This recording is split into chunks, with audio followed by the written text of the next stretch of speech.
Alexandra Levine welcomes you to the Alexandra Levine Live Podcast. Today, we've got a packed show, from breaking news to informative topics that will keep you well informed. So, please click the subscribe button to get notified of her upcoming episodes. If you like what Alexandra talks about, then please share the Alexandra Levine Live to others. Alexandra also looks forward to your comments during this episode. Tonight's Alexandra Levine Live Podcast starts now. Well, hello, everyone. Hello. This is Alexandra Levine Live with the America's Pulse Network. You are all in with me tonight. It's me, Alexandra Levine, everyone. We got some breaking news. The first one is with White House Press Secretary Caroline Leavitt. Let's see what she wrote.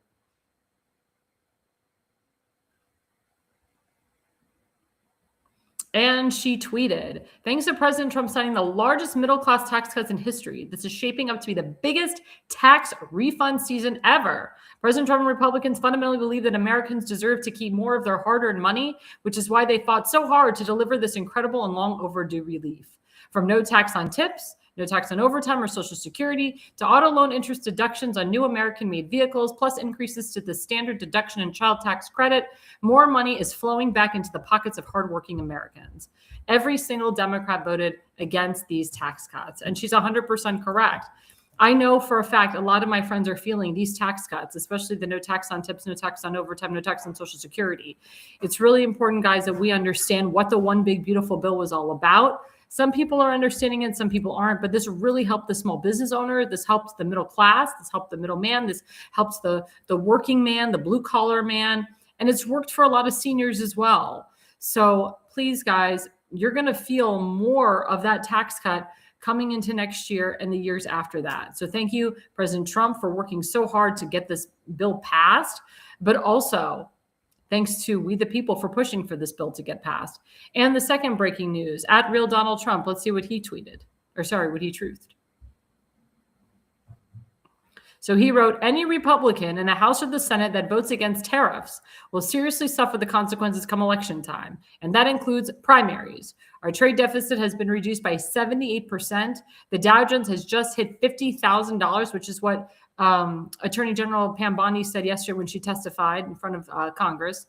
The Dow Jones has just hit 50K. That's what she said. And the S&P 7,000, all numbers that were considered impossible just 1 year ago. In addition, tariffs have given us great national security because the mere mention of the word has countries agreeing to our strongest wishes. Tariffs have given us economic and national security, and no Republican should be responsible for destroying this privilege. And it's true, a lot of Republicans, especially economists, were very skeptical about putting, the tariffs on or what President Trump was doing with the tariffs.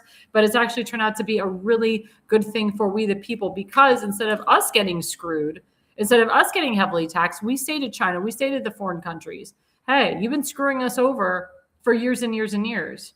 You've paid zero. We've paid out the wazoo. Now it's time for you to pay.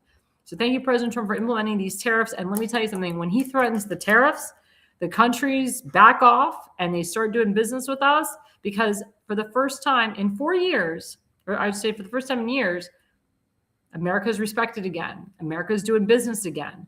President Trump goes all over the country and the world, especially the world, and the world leaders respect him. And that's what's most important that we need to understand here. So thank you, President Trump, for all of that. Now we go into segment one.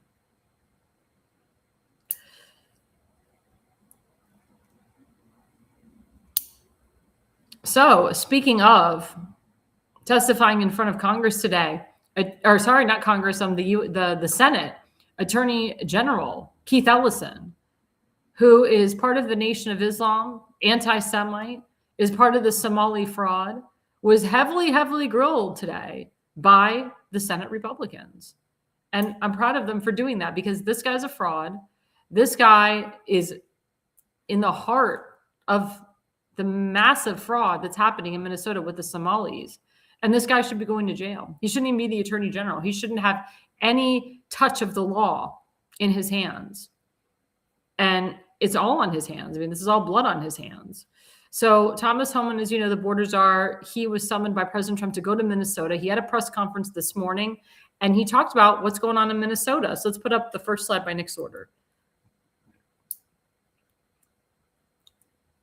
So Nick Sorter said, breaking Tom Homan, and I actually watched some of the press conference in real time. He announced at the end of Operation Metro Surge in Minnesota, and ICE agents are already pulling out. Thomas Homan said a significant drawdown has already been underway this week and will continue through the next week. That has to do, again, with the power of law and order. When your city, your state is not having tremendous amount of crime, when the crime is down, guess what? The economy is better. The economy is better in your state. The economy is better in your country. So thanks to Border Czar Thomas Homan and DHS Secretary Kristi Noem for tapping in and honing in on these criminals, on these illegal aliens, these illegal criminals, and just cutting out the red tape, cutting out the BS. And again, Governor Tim Walz and Minneapolis Mayor Jacob Frey, they had no choice but to finally succumb to the federal government. They had to succumb because it wasn't just people in Minnesota, but it was people outside of the state, outside of the country. They're like, how can the governor allow his state to be ruled like this? There's no rule of law. It's like the George Floyd riots all over again, watching the city of Minneapolis burn. And then you got the mayor of Minneapolis, Jacob Frey, saying, F you, ICE, get the hell out of our city. Well, that doesn't help. That makes things worse. And as a result, a lot of ICE agents were hurt because of his rhetoric, because of Tim Walz's rhetoric. But now that Thomas Homan is in there, he's taking charge. And he's not allowing his ICE agents to get hurt, but he's not going to allow anybody to break the law anymore. He's a law and order guy. That's what he was appointed to do by President Trump. He's helping to secure the border. He's tired of these illegal Somalians coming in and hurting the American people. Enough is enough. Enough is enough. So I thank Thomas Homan for being in Minneapolis and doing the job. And once he was in there, again, there's nothing that Jacob Frey and Tim Walz can do but just say thank you. Say thank you, allow the federal government to do what they have to do. And they're lucky that President Trump didn't have to throw in the National Guard because Minneapolis was turning into a hellhole under their leadership. And because of the Somalia fraud, which again has blood on Tim Walz's hands, Tim Walz decided not to run for re-election because he didn't want this lingering over his head while he's getting, going through his election cycle process. It's all BS, guys. It's all BS. They're all pay-to-play guys. These guys made so much money off the Somali fraud. Keith Ellison, too, making money off the Nation of Islam and Louis Farrakhan. I mean, let's call a spade here. But again, I'm glad that Senator Josh Hawley and many others, I'm glad that they put the hammer to Keith Ellison today. They called him out. They called out his hypocrisy. But again, Keith Ellison should be in jail, and everybody knows that. Let's put up the next slide.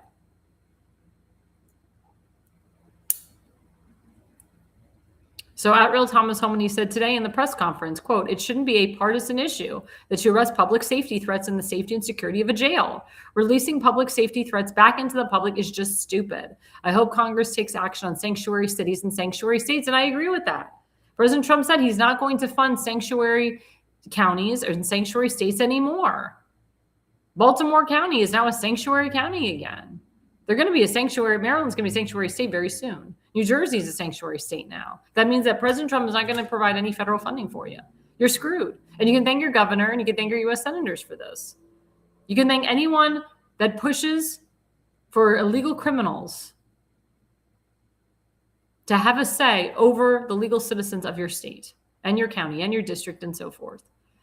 It's really sad that state tries to overrun federal law every single turn, especially when it comes to this. And that the governors and state officials are trying to demand that ICE removes their masks. ICE has to wear their masks to protect themselves from being hurt, from being pummeled, from being punched, from being killed, burned, whatever. They need to protect themselves. It's funny, nobody was pushing for BLM people to take off their masks and pro-Hamas people to take off their masks. Oh no, ICE agents, take off your mask so we can identify you. So we can ruin your career and try to hurt you and ruin your family and say that you're modern day Gestapo, that you're Nazis. It's disgusting.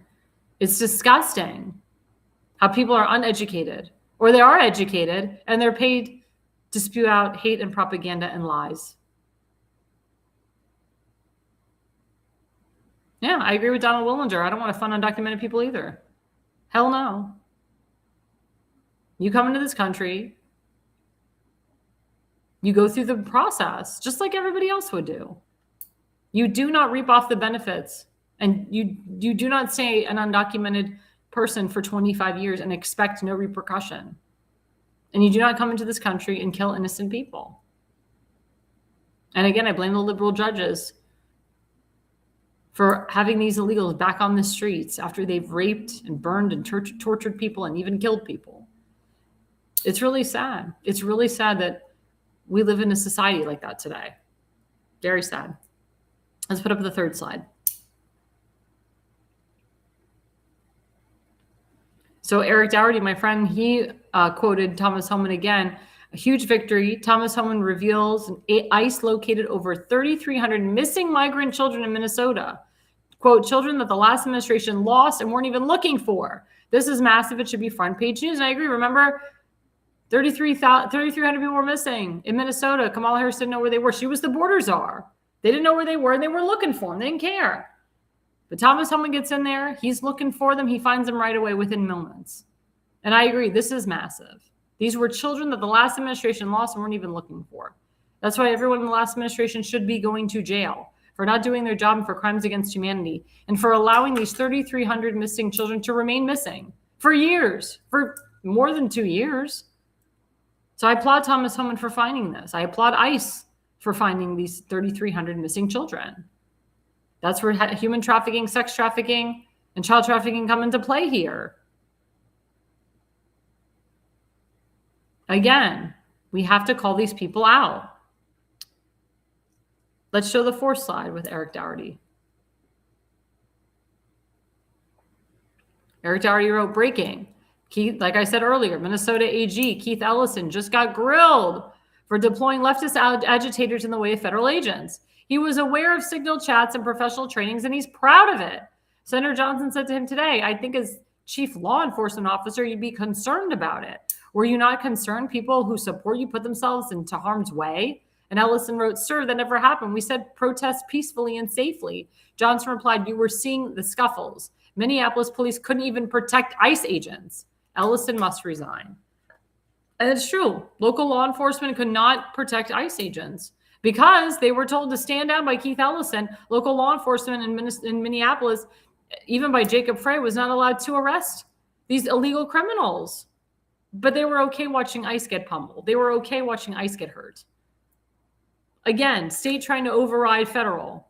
No, you cannot.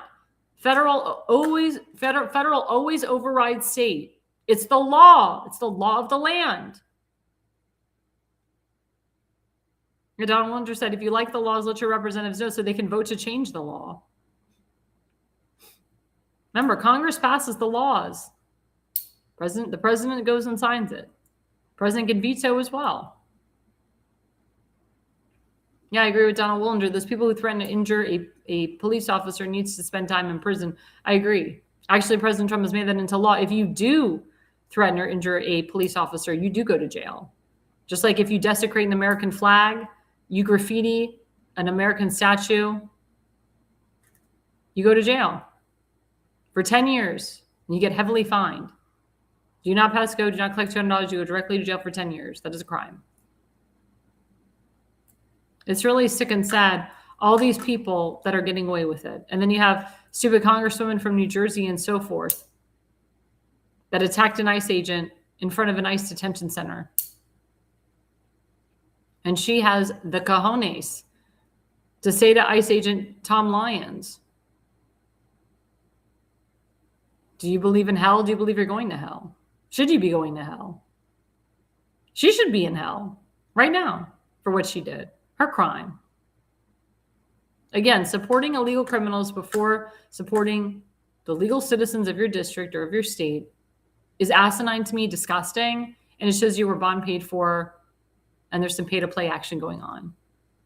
And again, if you look into the finances of Rashida Tlaib and Ilhan Omar and AOC, you'll see that they are funded by a lot of these people that are pushing the Somalia fraud ring, the Medicare fraud ring, and so forth. And the sex trafficking, the human trafficking, the child trafficking. George Soros' name and hands is all over this. Everybody should know that. Everybody should know that. But again, education has to happen at home. You can't have teachers and professionals and government, your lawmakers, dissing ICE, attacking ICE, calling them modern day Gestapo.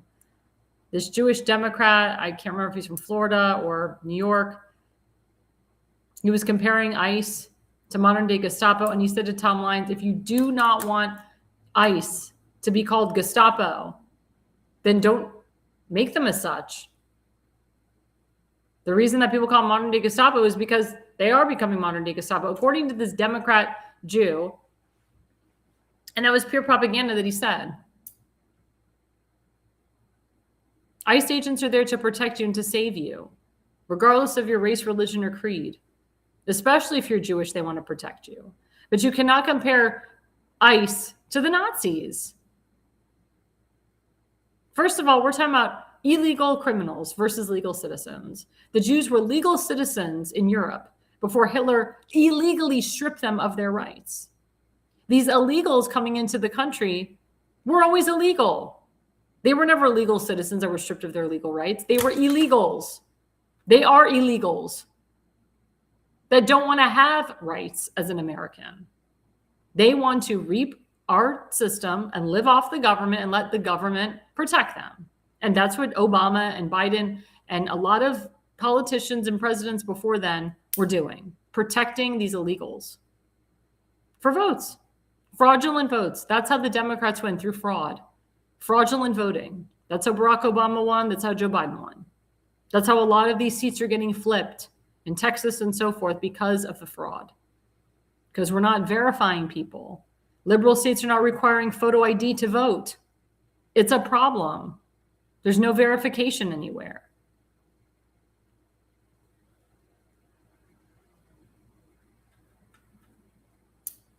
So I don't want to hear it out of these Democrats that they support photo ID.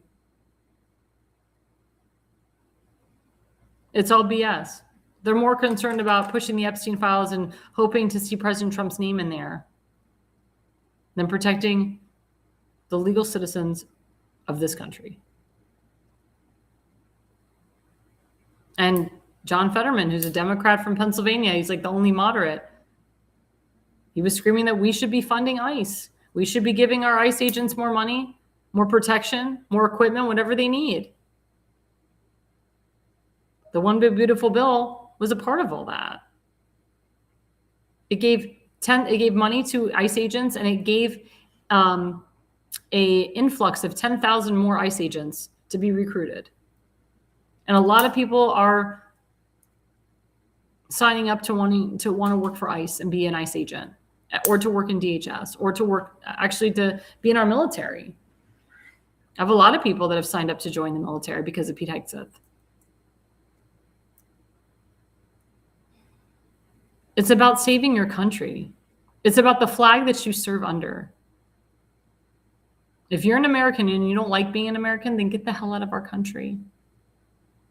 Like Bad Bunny and many others. Bad Bunny was born in Puerto Rico. He's an American citizen. But yet he will not do any show in the US because he's afraid of ICE. And that guy was a part of the Super Bowl halftime show. That's who the Super Bowl halftime show had. That's who Roger Goodell commissioned, was Bad Bunny, a guy that hates America because of ICE and other things. He just hates Donald Trump too. There's American Olympians right now playing in the Olympics that do not like serving under the American flag. They don't like the fact that they're an American. Yet they're going to the Olympics representing America. When they win, they play the national anthem and they drape the American flag over their bodies when they win a medal. Again, if you're at the Olympics, you're an American and you don't like being American, then guess what? Remove yourself from the Olympics or become a citizen of another country, because we don't want you there. And that means that you hurt the chance for someone who really loves America to be over there. It is an honor to be nominated to be an Olympic or Olympian. It's an honor to win an Olympic medal. But if you don't want to go over there and represent the country that you're born in, then don't go over there. Don't waste taxpayer dollars Don't waste our time. And again, you hurt somebody's chances that really loves America and would have loved to have been over there and probably is a better player than you. But this last slide really disturbed me. And this again has to do with education at the home. Now you have parents telling their children to say F ICE and to make signs that say F ICE. So there's actually a viral video, and this guy at Jack Unheard, he put it out there. Also, my Jewish friend of who owns Libs of TikTok, she put it out too. So this video shows a Lib mother makes her daughter help her draw an F ICE sign during family coloring time. Poor child, some people should not be parents. This is pure brainwash. I mean, my question to my audience, if you're a parent, do you think this is cool? I mean, that girl looks about 6, 7, 8 years old. She's not a grown-up. She's a young girl. She's an adolescent listening to her parents, adhering to what her mother wants her to do. Her mother says, you need to help me draw F ICE. This is family coloring time. First of all, a 5, 6, 7-year-old shouldn't be writing the F word, shouldn't even know what the F word is. I didn't know what the F word was until I was in college. I never cursed until I went to college. My parents wouldn't allow it. Again, that has to do with education in the home. When you have a mother like that, I'd be scared.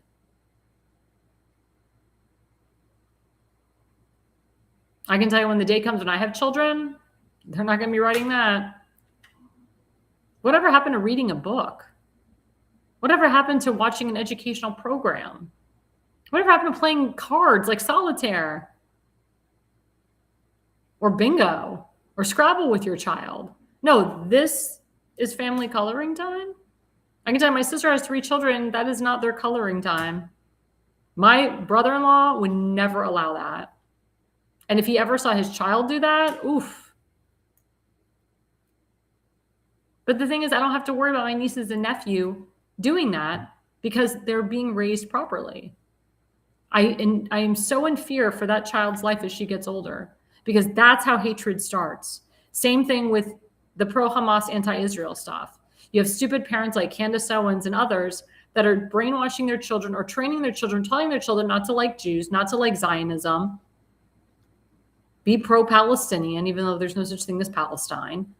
And that's how it starts at the home. Now, I'm all for homeschooling, but not this type of homeschooling. I would rather this child be in school, maybe getting a better education than what she's getting at home.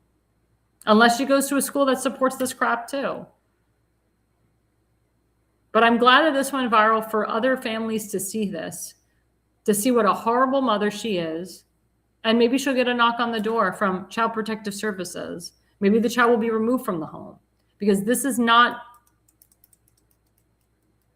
the type of parenting that should be happening in any household. It's disgusting.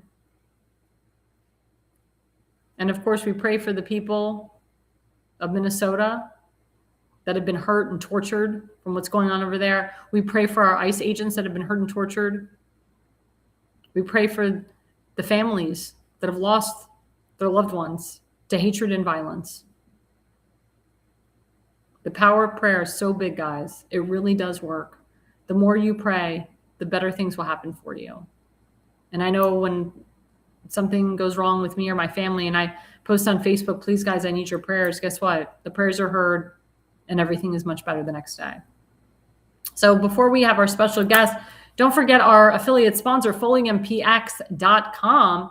Toxic heavy metal, super antioxidant. Let's put that up. There we go, FoliumpX.com. A full body detox. This is really good, especially before Valentine's Day, which is a big event coming up for some people. It's the day of love. But there's also a lot of holidays coming up as well. We got Purim. That's the Jewish holiday. That's like our Jewish Halloween. That's coming up March 1st. And a lot of people eat before that holiday, after that holiday, during that holiday. So before you go on a big trip or before you have to get into a dress, do the full body detox, do Folium PX. I take these supplements. I've lost a lot of weight for them. They're great for immunity. They're great if you're pregnant, if you're expecting. They're really great for just getting rid of all of the toxins out of your body and just refreshing yourself. So go to foliumpx.com. You'll be happy that you did use the QR code. We'll be right back. We have a special guest coming up, Justin Murphy. You guys know him because he's been on the Pulse. I've interviewed him a couple times. He's running for the United States Senate in New Jersey. We're going to be talking about election fraud. We're going to be talking about the SAFE Act and a lot of other interesting things that are happening with him and his race and his campaign. So guys, stay with us. We have a jam-packed hour coming up, or half hour, I should say. Don't forget to touch that dial. Again, we are live at America's Pulse Network. We're live on Rumble, YouTube, X, Parler, Truth Social, Spotify now, Facebook, and also you can go on our website, americaspulsenetwork.com. We are also broadcasting live. Every show is live on our website at americaspulsenetwork.com. So stay with us, guys. We'll be right back after the break.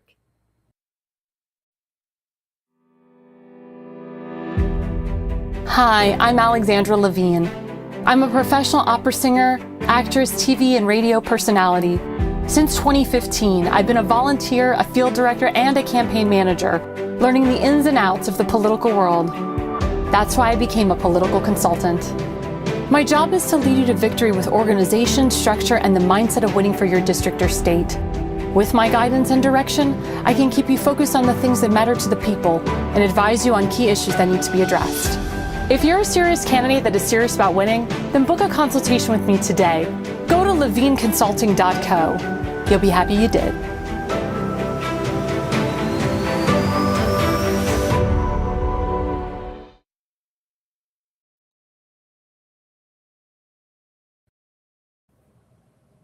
Well, hello. We have a special guest, Justin Murphy. Hey, running for U.S. Senate in New Jersey. We love having him on. He's probably one of the smartest guys that I know. And he's been doing this for a long time. So I really appreciate you coming on again. Hi, Alexandra. How are you? And I can't thank you enough for having us on. We're always happy to be here. It's a great show. Of course. I just want to say for the record that my show has personally endorsed you, and our network has personally endorsed you as well. Well, I'm not aware of that, but I am now, and I'm honored and privileged, and thank you all very much. Of course, of course. So, the biggest thing right now happening in Congress is passing the SAVE Act. As you know, the House of Representatives, they finally got their act together and passed it. But now the pressure is on Senate Majority Leader John Thune and the Senate Republicans to pass this thing. Now, you're running for U.S. Senate. I'm going hypothetical here. Let's say you're in the U.S. Senate right now. You are the senator. What would you be doing right now? Would you be working with John Thune to get this thing passed? What do you think that the Senate Republicans have to do to get this thing passed? Well, I think right now I just read that they're up to 45 co-sponsors, so they're getting close. If I were in the United States Senate, I would be voting yes on this bill. I would co-sponsor this bill. I would champion this bill and expound that it's long overdue. I think our voter rolls, election integrity, Alexandra, election integrity starts with clean voter rolls. And unfortunately, many states have let the rolls, as far as their integrity, lapse a little bit. We know there are problems. We know there are non-citizens that are voting. We know people vote from more than one location. People are registered to P.O. boxes and empty buildings and vacant lots. And look, it's much too important. We're a constitutional republic, and we're kind of predicated on free elections and political thought, political freedom. We as a country cannot have half the country think that the system is rigged, the election was rigged, or the election was stolen, no matter what side you're on. We cannot have that type of confidence shock to our democratic processes that elect. We're a constitutional republic.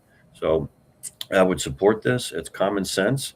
Only U.S. citizens should be voting in U.S. elections for American representatives. I mean, that's not a hard concept to understand. And if polling is accurate, the very high percentage number of Republicans and Democrats and independents all support showing a photo identification before you go into a voting poll to vote, a voting booth to vote. Very simple. The American people get it. They want secure elections. I don't want a system that favors Republicans. I want a fair system. And our voter rolls need to be clean. Non-citizens should not be voting. Voter rolls need to be, I use the word clean because, when you move, rolls need to be updated. Mm-hmm. When someone passes away, voter rolls need to be updated. And when someone changes their name legally through marriage or whatever, voter rolls can be updated. So we need to update the voter rolls. We need photo ID, absolutely. And we need to reaffirm. See, this is another issue, Alexander, where Republicans have the opportunity to be the party that values citizenship. And we're doing that in a number of ways with a secure border, where we promote legal immigration and assimilation. Clean voter rolls and voter ID means we value citizenship, and the American people are clearly on board with it. It's a 90-10 issue for Republicans, and once again, Democrats are just quadrupling down on their myopic stupidity by being on the wrong side of this issue, choosing to be on the wrong side of the issue. Photo ID, very simple. Show your ID to vote. Why is that controversial? Only one reason, and that is if you're promoting some type of fraud in elections. That's the only reason you would do that. So, I agree with you. And to your point, it's mostly Democrat states, heavy liberal states that don't require photo ID to vote. Right. And it's very interesting. There's about 17 or 18 states, liberal states, that do not require photo ID. Mm-hmm. And that's how the Democrats cheat. And that should be an eye opener for everybody. It's Alexandra, insane. I was reading something the other day. It may have been on Prager University, or I'm not certain, but every state that Kamala Harris won in 2024, every state that she won, without exception, did not require photo ID. Correct.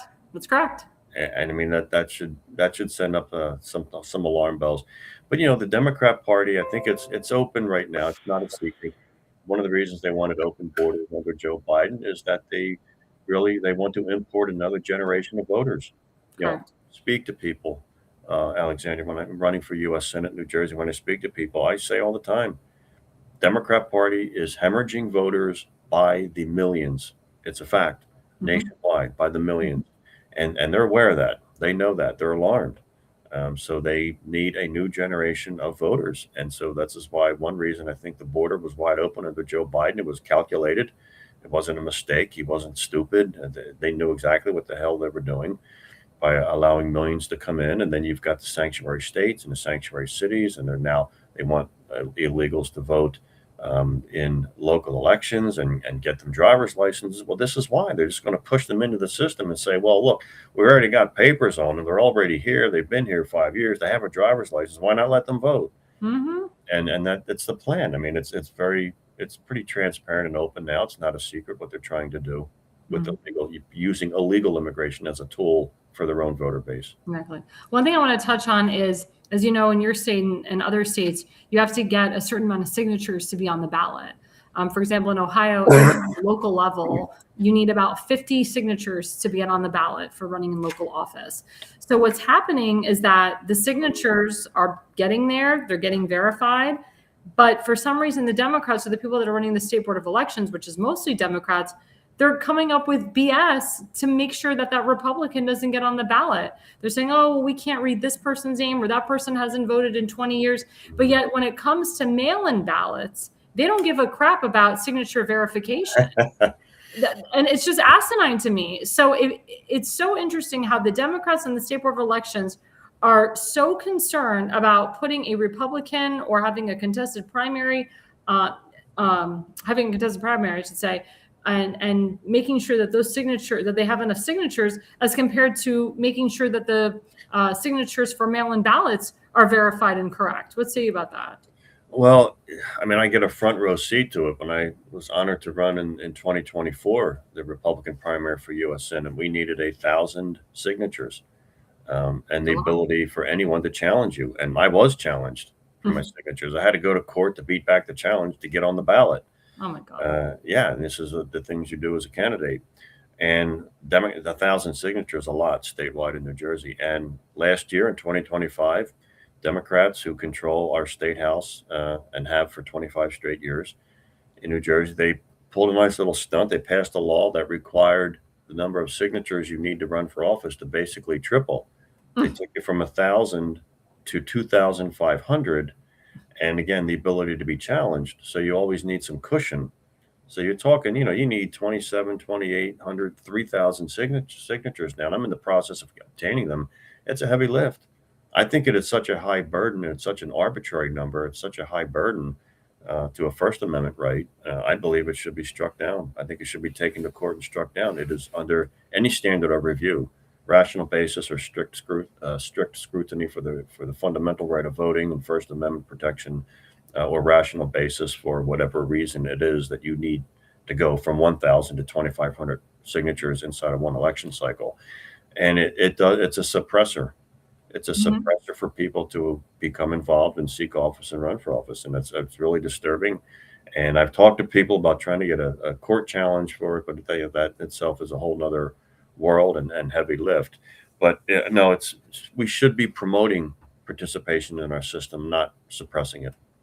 Well, my follow-up question to you is, because I believe in getting rid of mail-in ballots 100%, but I don't think a lot of people are skeptical about that. They don't think that'll ever happen. So if we don't get rid of mail-in ballots and we're concerned about, quote, verifying signatures, or the Republicans should demand verifying signatures, do you agree that maybe we should require photo ID when that person provides that mail-in ballots? So if the signature A doesn't look correct or whatever, here's the photo ID to say, look, I'm such and such. This is my ballot. This is my signature, and so forth. What say you about that? Well, I support voter ID for all forms of voting, paper balloting especially. When you show up at the polls, photo ID. When you apply for paper ballot, you should either retrieve it or pick it up and show some type of identification.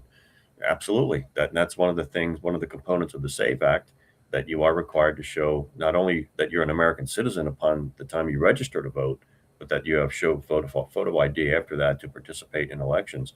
So I would agree with that 1,000%. Paper balloting, it's not so much paper balloting as it is mail-in balloting, because again, you have if you have contaminated voter rolls, you don't know if the ballots that you're receiving through the mail are legitimate or not until Right. you've audited them and cleaned up your rolls and see if they're all valid and legitimate. And I'm sure many are, but I bet you many are not.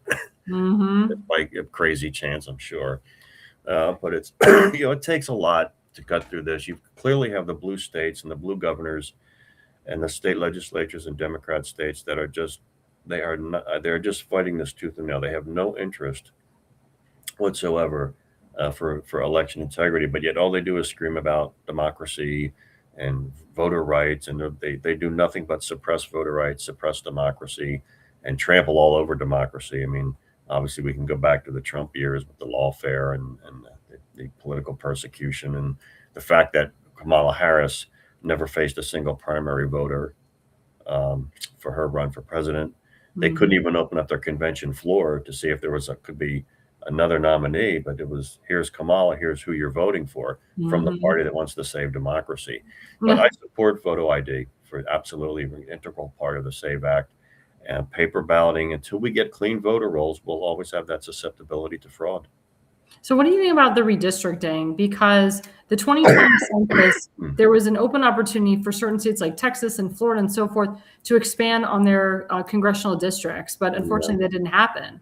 Now you have a new governor who just signed into law that she would rather redistrict out Republican congressional districts and obviously put in more Democrat congressional districts. But what bothers me is that the state of North Carolina, which has the Republican state legislators in power, as well as the state of Indiana, they voted not to. They voted not to do redistricting. They voted to keep it as it is. And it's like, you're the Republican Party. You have the power to do this. Yeah. It's showing that there's a lot of rhinos now still involved. Why wouldn't the Republicans in Indiana and North Carolina hone in on this? Why wouldn't they pounce on this? Alexandra, it's hard to say why each individual legislator and legislative chamber and body would take that course. Gerrymandering is just a fact of American political life, and I would love to get rid of it. And I think if you have, I think like the Supreme Court has said that race cannot be the predominant factor in drawing a district, but they said it could still be one. It just can't be the predominant one. And I think we need to clean that up, where it can never be used and should never be used to draw a line on a map indicating that someone of a certain skin color would be voting a certain way consistently. So there's a lot to do with this too. And if you look at some of the states, the gerrymandering is outrageous. Things always wind up in court. Some states use courts or as type of congressional district drawings teams and committees to draw lines. And, it's just at its core, it's political. Mhm. So you're never going to have that impartial, blind, here's the fairest way to do it. It's a game for political power. Look at what the Dems are doing with voting and registration and illegals voting. That's why they open border under Biden. So what do states do? I don't know if anybody really has the answer. There's talk of just making at-large congressional candidates instead of just having them drawn by boundaries. Mhm. I don't know if that would work either. I mean, I would like to talk about it more as a matter of discussion. Some states lose population, so they'll lose congressional representation. And then someone somewhere has to decide where the lines are drawn. And I'm not sure the courts are very excited about every time a case like this comes to them. I don't think they want to settle all the political disputes. But, this is another reason to point, especially at the state level, why it's important to vote and it's important who wins elections. Mhm. I say all the time, you've got to keep the Marxist globalists out of political office.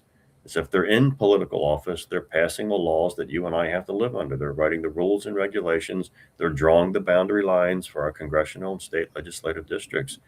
I always say all the time, apathy in New Jersey is very high, dangerously high. Mhm. This is another wake-up call as to why it's important to get out to vote. It's very true. One thing I want to talk about is safety, because it's very important. And, as a federal lawmaker, ICE is who you'd be working with, who you'd be dealing with, DHS as well on the federal level.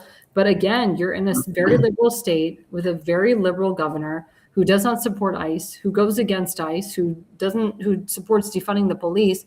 Sure. You as a senator, how can you, I mean, I know how, but tell our viewers, how can you tell this woman, like, look, state does not override federal overrides state. You can't go against federal law and make the viewers and make the country, feel better knowing that you as U.S. Senator going up against your governor, who's a big liberal, how can we keep law and order in New Jersey and stop what she's doing and what her lieutenant governor is doing and so forth? Well, I mean, there's some leeway. States have some leeway in some areas of law, of course. We're federalist. We're a federalism system. We have a 10th Amendment where, we don't concentrate all power in Washington. And as a conservative, that's a good thing. I think you have to take them step by step. And if they're doing something that's clearly illegal, you have to drag them through a courtroom. Mm-hmm. Sometimes they may have authority and power to do certain things. I think courts have probably leaned into the thought that states can tell their law enforcement to not assist the enforcement of federal immigration law via sanctuary states, sanctuary cities, sanctuary counties. And unfortunately, that might be a fact of life. But they are prohibited, however, from going into this active level of obstructing. So if you can catch them over that line of obstructing, then you start to drag them through court. You get court orders. You get the Department of Justice involved. You also should be, again, it's a big political component to this, Alexandra. We need to get people out and win elections. And the issue is public safety and immigration and open borders and sanctuary policies, and make people vote against that and be motivated enough to come out in statewide races, state assembly, state senate, not just federal seats like up this November.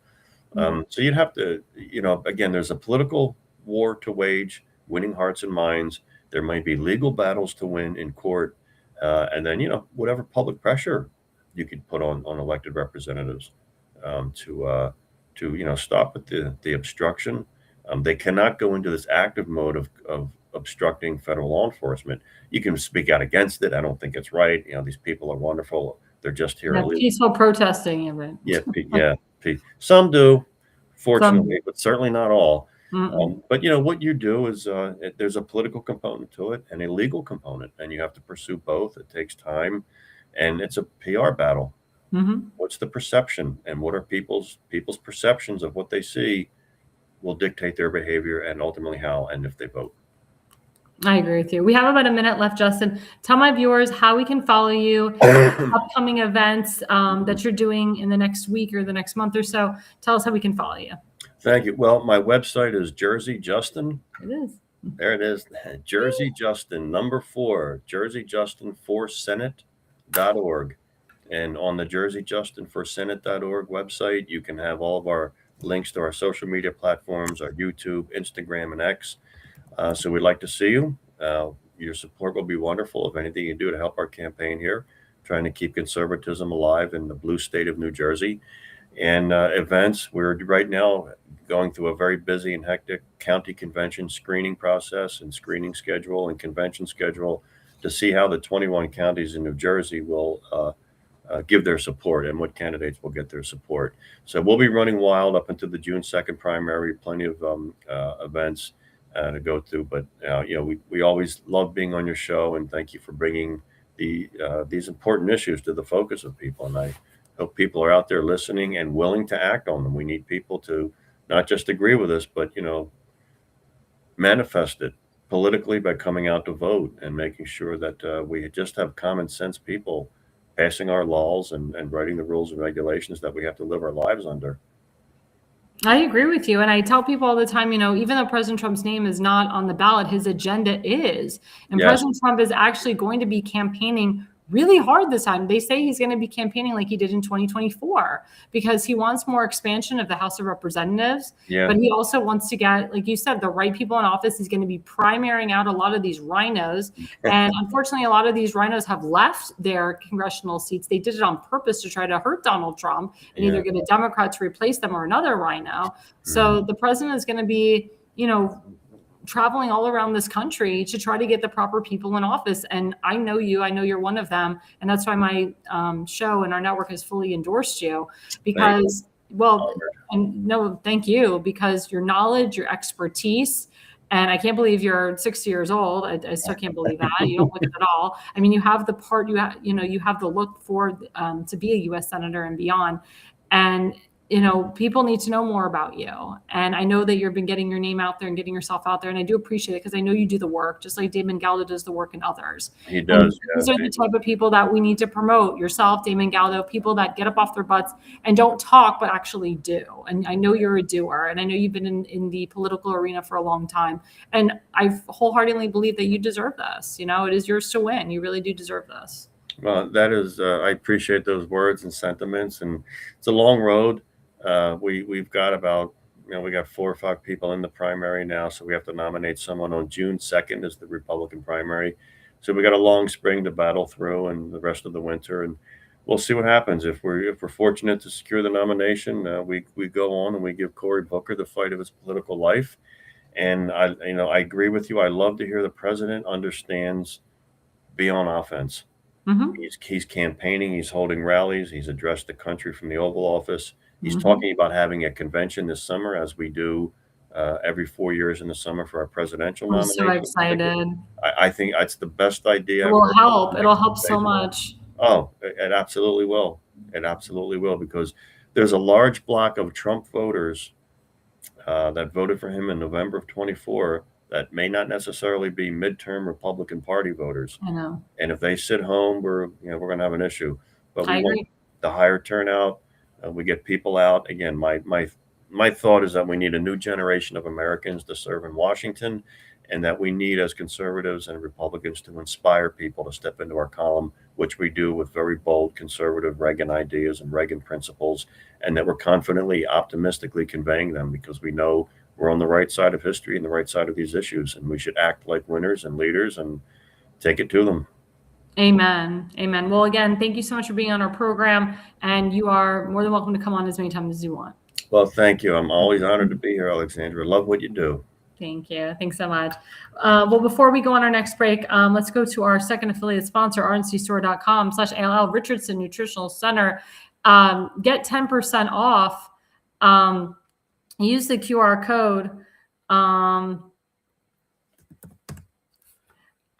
Sorry about that. My producers asked me something. If you don't put ALL, you don't get the discount code. If you put ALL, you get 10% off and more. So the more you spend, the more money you spend, the more money you get off. And of course, we're going into Valentine's Day. Everybody eats chocolates.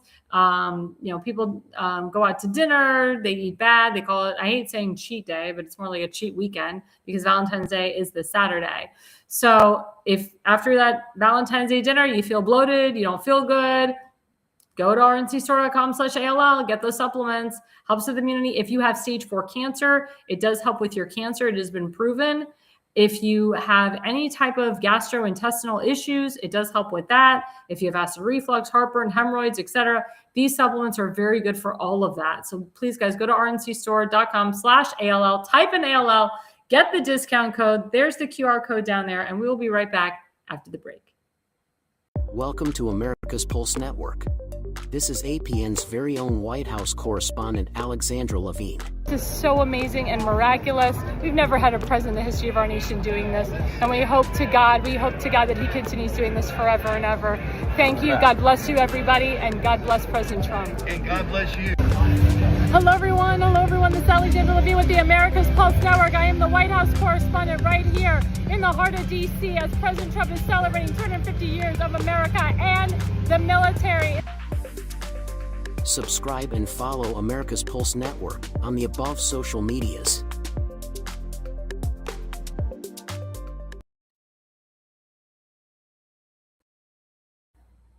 So thanks for coming back and being here with us. I'm Alexandra Levine, live on the America's Pulse Network. I just want to say thank you to the people that have been commenting all night. Thank you to a lot of my friends from all over the country and the world that are commenting.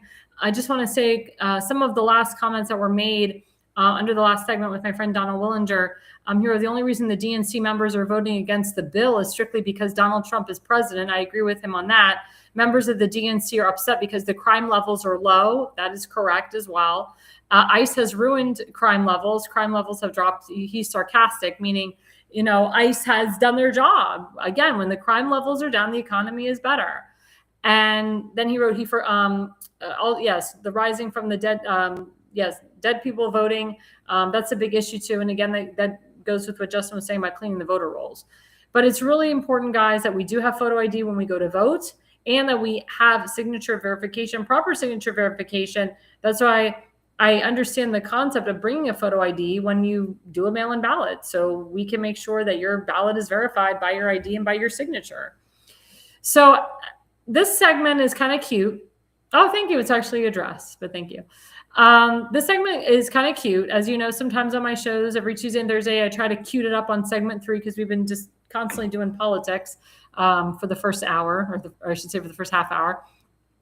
So as you know, Valentine's Day is coming up on Saturday. Don't forget to say Happy Valentine's Day. Don't forget to give a card. And I know there's a lot of people there that don't really celebrate Valentine's Day. Guys think it's corny, but the girls love it. Now, if you are married, if you have a girlfriend, fiance, do something nice for her. Get her a card, get her some chocolates, get her some flowers, surprise her, take her out to a nice dinner. It's the day of love. It's the day of love. If you don't really like the girl that you're dating, then don't do a Valentine's Day for her. But if you've been dating someone for a while, if you're engaged, if you're married, doesn't matter how long you've been married, do something nice. Do something nice for your spouse. And I encourage the women to do something nice for their man too. It's not only just about the woman. It takes two to make love. It takes two for love. It takes two to have love. It takes 3 people to make a baby, a man, a woman, and God. So if you are a woman in a relationship, get your man something. Get him a card. Get him a new shirt. Get him maybe some nice underwear. Get him a new cologne. Get him, something that he likes. Maybe, a new golf club. Maybe a membership somewhere. Maybe a gift certificate somewhere. If you guys like getting manicures and pedicures, maybe do like a Valentine's Day package. I know there's a lot of spas, even baths all over the world, like Hungarian baths and so forth. They have like Valentine's Day specials where you can do like a couples massage with free champagne and complimentary chocolate, strawberries dipped in chocolate. Excuse me. I mean, it's fun. Do something fun with your loved one. Again, Valentine's Day is a day of love. I know what they call it an All Saints Day. A lot of people say it's like a pagan holiday, but it is a day of love. And it's a day to acknowledge the person that you're with. Again, if you're not in love with that person, either break up with them or don't celebrate Valentine's Day. But it's really important, guys, that if you have a Valentine, don't forget to acknowledge your Valentine. There's some instances where you can go out and find your Valentine on Valentine's Day. I know a lot of friends that on Valentine's Day, they complain that they're single, they go out to a bar, they go to an event, or they go to a party, and guess what? They find their Valentine that night. So it's really important not to forget these little things. Again, it's the little things that count. And the man and the woman, they remember, if you are with somebody, you love them, you consider them your Valentine, acknowledge that. I wanted to put up the first image to kind of give people ideas of what to do for Valentine's Day. So let's put that up. So this is something I picked up. I actually picked up on Google. So Valentine's Day ideas for 2026, from romantic cozy nights to adventurous budget-friendly outings. You can actually rent a log cabin for the evening, do something really sexy there. You can go camping with your loved one. You can even just stay at a hotel overnight. Just do something outside of the norm. Top options include cooking a themed dinner together. So you could cook like a Valentine's Day theme. Steak is really good on Valentine's Day. You could do like a heart-shaped steak. It's really cute. You can do chicken, whatever you want to do. Relaxing spa night at home. That's really cute. Or take your loved one to a spa. I prefer to go to a spa. That's just me personally, because I give myself a spa. I do this 365 days of the year. This is a lot of work. This is a lot of work. Nails are a lot of work. Face is a lot of work. It's a lot of work. So it's nice to go out and have somebody else do it for you once in a while. So take a local pottery class. That's really sexy. If you ever saw the movie Ghost, you remember the pottery scene. That's kind of like an aphrodisiac for lovemaking. Or enjoy a, like I said, scenic hike or a picnic. That's really sexy, really cute, something really nice. I would advise you to cook from home and then bring the stuff in your picnic basket to the picnic, as opposed to like going to a grocery store and getting like pre-made food and processed meat and all that crap. No, like put the love into cooking a meal. I wholeheartedly believe in the woman cooking a heartfelt meal for her man on Valentine's Day or any day of the week. But if you don't want to go out on Valentine's Day, if you're not feeling well, if you're sick, and a lot of people are sick right now, cook your man some nice, like a hot soup. Cook him a steak, cook him some chicken, put something quick on the grill. I'm telling you, it makes a difference. Make some pasta. Pasta is like the easiest thing to make. It's so easy, very easy to make. Do something nice. I'm telling you, the man remembers and the woman remembers too. Classic options, of course, are romantic dinners, afternoon teas, walking around Beverly Hills, going shopping on Valentine's Day. And again, I said cook together, prepare a gourmet meal from a new cookbook, indoor picnic, lay out a blanket in the living room with wine, cheese, and music. I believe if the weather's nice out, you go outside. But if the weather's crappy, if it's snowing, if it's heavy raining, then you can do it inside, and you can light your fireplace if you have a fireplace in your house. Or watch a good movie, or watch your wedding video. Watch something interesting. Watch a funny movie or romantic comedy. Don't watch anything serious on Valentine's Day. You want to watch like funny comedy, romantic comedies on Valentine's Day. Watch a movie. And then DIY spa night. So again, if you want to stay at home, you can use candles, oil, music for a relaxing evening. Like I said, Valentine's Day is an aphrodisiac for love. And it's a great time to make a baby, great time to have sex with your spouse. I've talked to so many people, they don't have sex anymore. This is your night. Valentine's Day is your night. If I was the woman, I would go out to, I would go out to Dillard's or Victoria's Secret or whatever and buy like the sexiest negligee for my man to get him in the mood, because it's Valentine's Day. It's Valentine's Day. And if I was the guy, I would go out and buy like very nice, sexy cologne, put on a brand new shirt, maybe get my hair cut, just do something nice for the woman too. Light a candle, put on some romantic music, or maybe take her out to a concert, whether it's a symphony or the opera or a rock concert, whatever you like. Do something that you both like together. I mean, it's Valentine's Day. Think outside the box.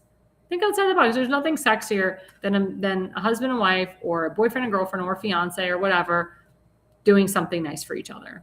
I'm telling you, it will be brownie points in the end. Your relationship, your marriage will actually last longer because you thought about each other. I'm telling you, it's the little things. The little things count. They really do. But you got to get chocolates. You got to do chocolates for Valentine's Day. You got to do roses for your woman. Red roses, red, white roses, beautiful. You have to. You have to. Double mitzvahs. Yeah, it's true. Mitzvah in Hebrew means good deed. So yeah, doing a good deed for your spouse, doing a good deed for your partner, that's important. They appreciate it. So there's a plethora of ideas that I just gave you guys for Valentine's Day. I want to know, and I want to hear from my viewers, what they did on Valentine's Day. I'll tell you what I did. But Valentine's Day is also Shabbat. So Shabbat is a day of rest. It's a Jewish day of rest. What are you supposed to do on Shabbat? If you're married, you have sex. Unless a woman has her period, then you can't have sex. But if that's the mitzvah. The double mitzvah is if you conceive a child on Shabbat. The triple mitzvah is if you have the baby on Shabbat.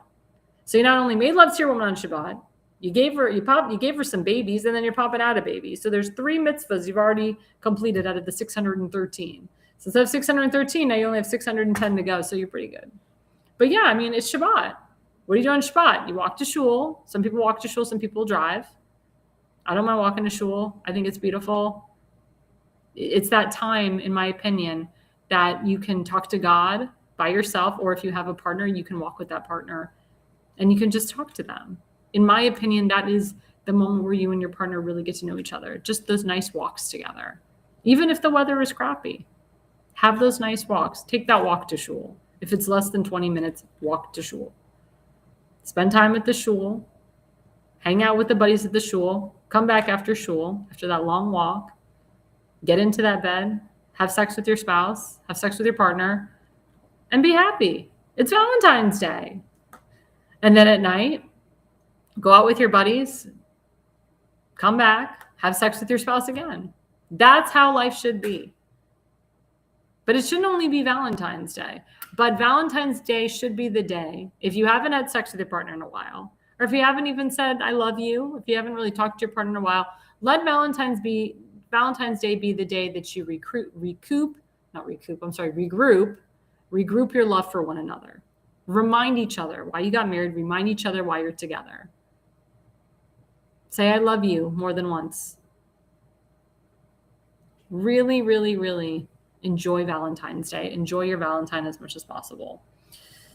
So, of course, before we leave, we have some shout outs. As you know, we are in the political arena right now, political zone, campaign mode, campaign zone. We had a bunch of primaries coming up in June and July, March, April, May. They're all over the place. So these are some very important people that we want in the primary so that we can help them even more in the general. So the first one is my good friend, Tim Fazenbaker, running for Baltimore County Council, District 9. That is the new conservative/MAGA district in Baltimore County. It is his to win.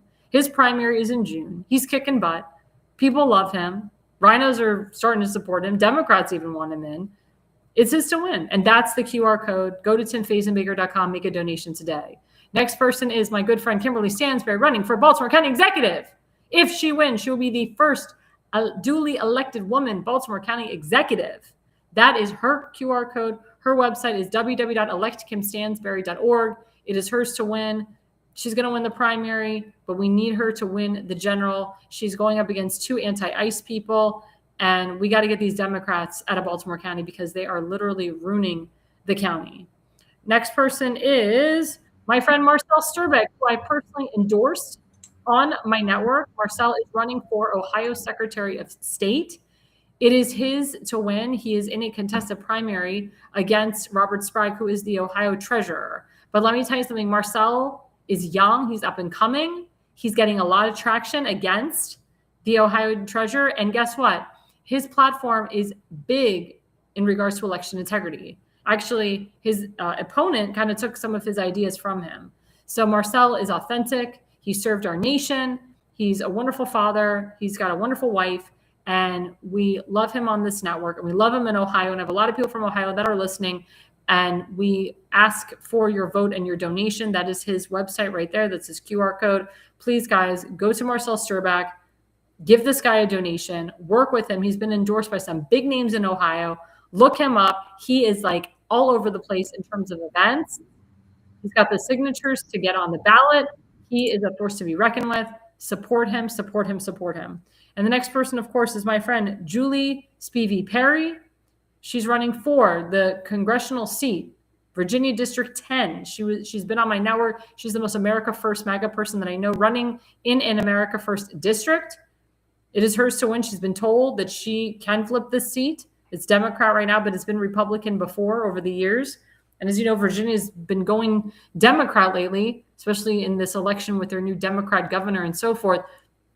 But we still need to have an expansion of the House of Representatives. This is what President Trump and Mike Johnson are working on, expanding the House of Representatives, giving more Republicans power in the House of Representatives. So please, guys, put this woman in, Julie Speedy Perry, candidate for U.S. Congress, Virginia District 10. That's her QR code. And of course, we have the hammer, Damon Galdo of the Jersey Shore. He's running for Congress in New Jersey, District number 1. He will win the primary. We got to get him over the hump and have him win the general. He's been supported by Congressman Jeff Van Drew. Jeff Van Drew was actually on his show, promoting our network, loving our network, praising our network. That is a good ally to have. Damon Galdo is a hard worker. He's married with 2 wonderful children. He's a down-to-earth guy. He understands our nation. He understands his district. He loves America, and he loves being an American. So that's this QR code, guys. Go to votedamongaldo.com. That's votedamongaldo.com. And of course, we promote my guest tonight, Justin Murphy for U.S. Senate 2026. He's mixed with Sturbeck there. We don't want that. There you go. There we go. So Justin Murphy, that's his QR code candidate in New Jersey for U.S. Senate. He was just on my show. Very intelligent guy. I can't believe he's 6 years old. He looks like he's 40. He knows government like no other. He looks like a U.S. Senator. I mean, he just looks great. And he's got a great attitude, and everybody loves him, and he's extremely smart. Please, guys, we have endorsed him.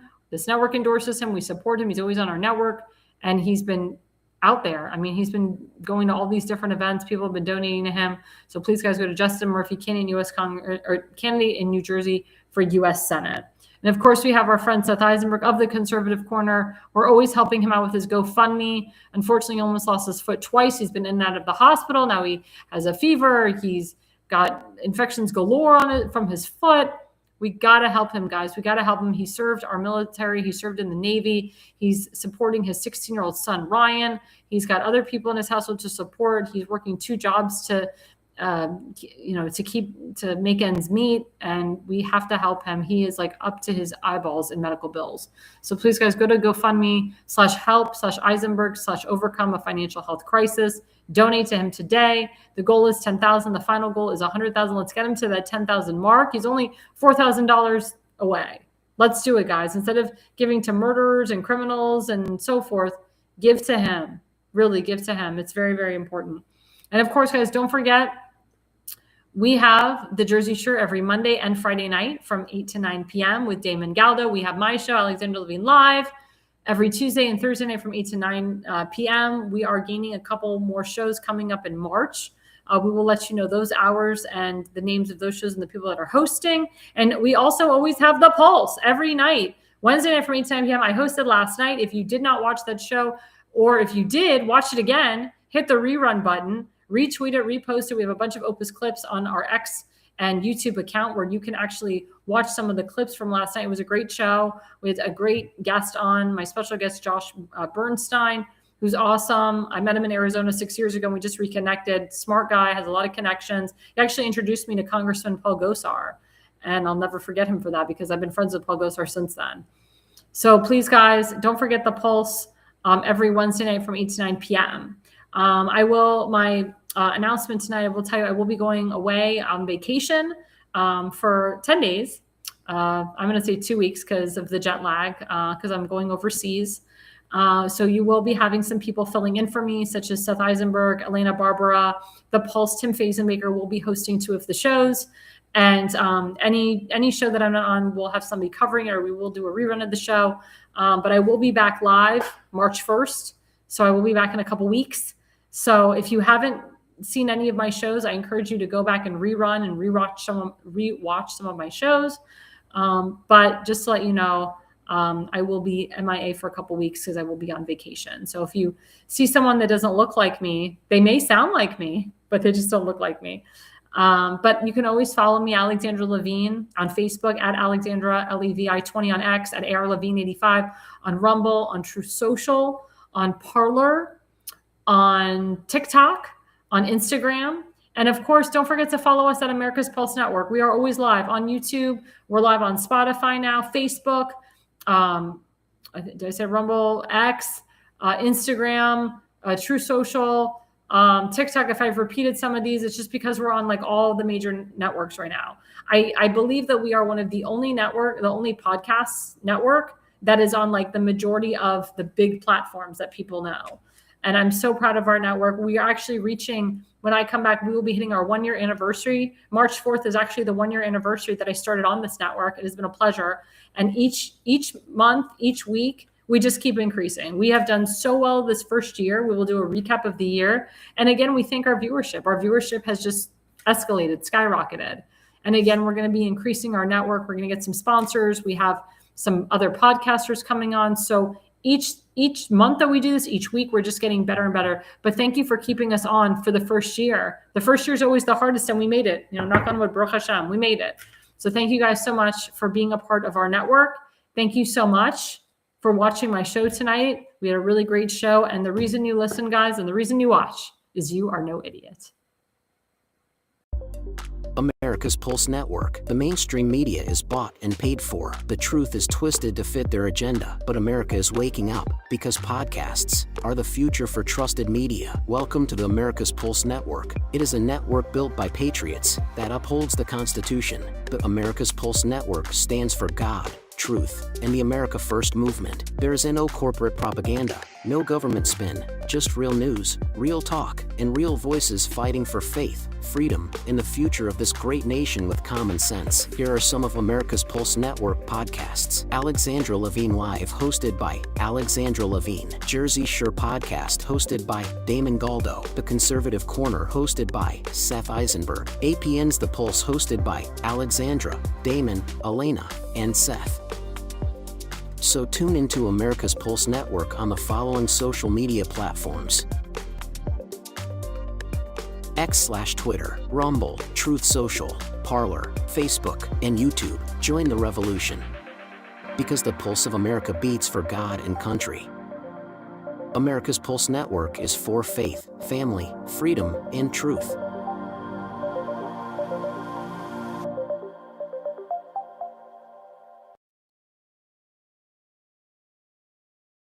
Alexandra, thanks you for watching tonight's Alexandra Levine Live podcast. See you at the next packed show, from breaking news to informative topics that will keep you informed. So please click the subscribe button to get notified for upcoming episodes. If you like what the Alexandra talks about, then